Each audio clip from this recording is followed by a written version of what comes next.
夢內傾心一吻，就算心動。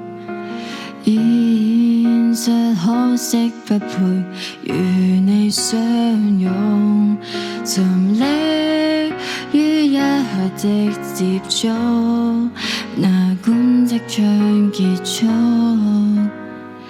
已經滿足。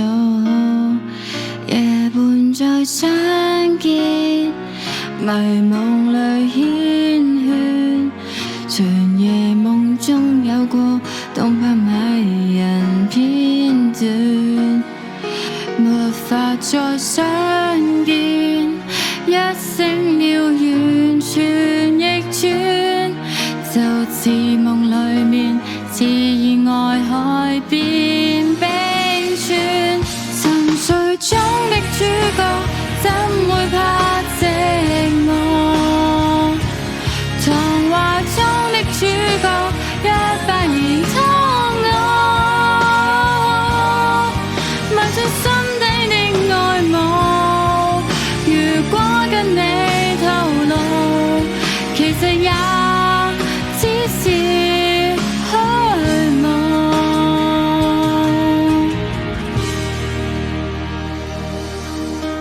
夢內相擁一剎，就算感動。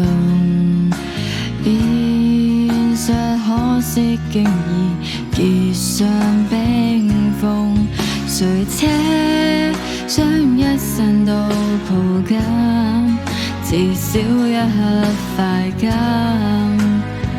亦當緣分。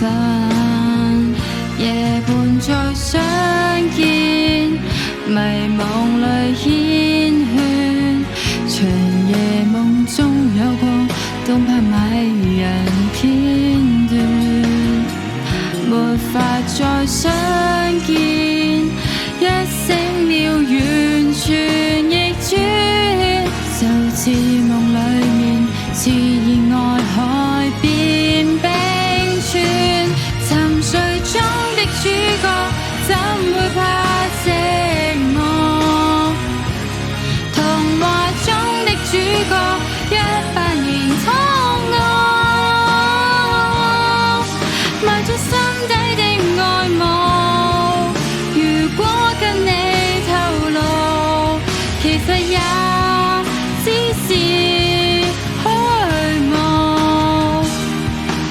如現實中只可以獨個妄想不幼稚，寧願繼續沉睡甜夢裏，寧願一對不管它真真假假。夢中的主角怎會怕寂寞？童話中的主角100年痛我，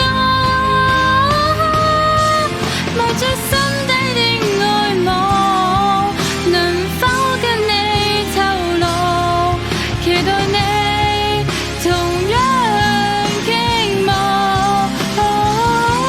沉睡中的主角怎會怕寂寞？無